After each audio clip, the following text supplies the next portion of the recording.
Hey fellow artists, today I'm going to go over how I did this Osprey using watercolors. I also used some cool techniques, masking fluid, gouache, white gouache, and a template. So I will show you how I did it all. Let's get started. Using a wet on wet technique, I splash the watercolor on there. I do have masking fluid on, as you can see, a wet brush with wet puddles, so everything's very wet right now. Getting the outline of the feathers, and I do have a sketch in there, hard to see with the camera, going a little darker, making sure I'll be able to find my edges for when I do lots of color later, such as my pink magenta there. I did create a template of the osprey and the fish to cover while I did some more splashing. So I wet the paper first again, just with a spray bottle. Then I went in with a really watery puddles and splashed on the paint, used a little more, well, maybe a lot more water with the spray bottle to move the paint. And you see how I'm tilting my gator board because I want the movement of the paint to go up. I wanted the upward movement because the grass is growing upward. And making sure I get my reflections for the water.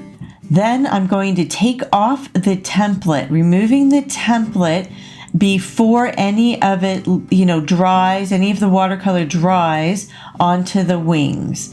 Now, while it's still damp, not super wet, it's dried a little bit, but damp enough to where when I put on paint, these fine lines with these cool rigger brushes that I love, the lines will stay. They won't bleed out as much, but they will have blurry edges. But notice in my palette, this is burnt sienna, the color. My palette, I'm using color right from the tube. I didn't add any water, make a watery puddle. So that's why it will stay dark.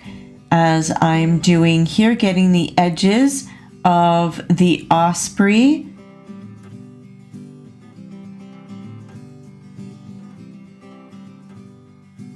While that all dries, after that's dried actually, then I do the second layer of the feathers.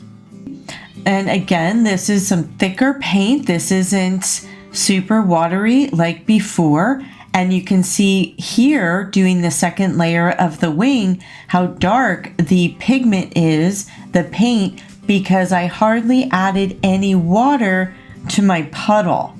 You see it, but when I go down there, well, that's what I'm doing. I'm blotting right there. I'm blotting the brush on paper towel, kind of mopping it up. Then you can see I have different values of the color. I have a darker value and a lighter value for the highlights and the sun hitting the wings, which helps make it look more realistic. If you find this video helpful, please like and subscribe because it really helps me make more videos for you. Thank you. Now I'm getting my darker pigment again, hardly any water, so it's real dark, but while the area there is still wet, the edges are going to be soft. You can kind of see how the edges are bleeding in a little bit. That's because it's still wet from where I painted and lifted a few seconds ago. Now I'm doing his legs, pretty much the same color as the wings, but I am going to lift so it'll turn out to be a little lighter color. And I'm going very light. See, I apply it and then I lift it. I really just wanted a kind of a stain on the paper for right now because I can always add more. Getting the fish, the base colors of the fish, which are blue and a yellow. Then going back to the wings, now that they're dry, those yellow marks there, that's masking fluid. So I'm doing the darker color, the darker value, and a touch of yellow right there right over the masking fluid. Then when that is dry, I'm using like a hard rubber type of an eraser to take the masking fluid off. And now you can see all those white spots. That's where the masking fluid was. That preserved the white of the paper. So now I can go in and get my detail in and utilize the white of the paper there. First finishing up doing a little bit of the beak, getting some fine details in here.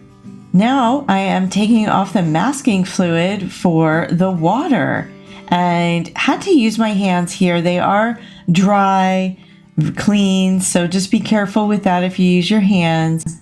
Getting some edging here in the water. Then my favorite technique is taking paper and covering everything else, splashing some gouache in the areas where I want the splash to come out of the water, and voila, there is a very cool technique. So that technique mixed with the masking fluid really gives a nice splashing effect. Then I went in with my watercolor pencil and did some highlights, signing with my favorite Posca pen. And here we have it, the finished Osprey painting. I hope you enjoyed this tutorial. Thank you so much for watching, fellow artist. If you like this video, please hit that like and subscribe button so I can make more videos for you. Thanks for watching, fellow artist.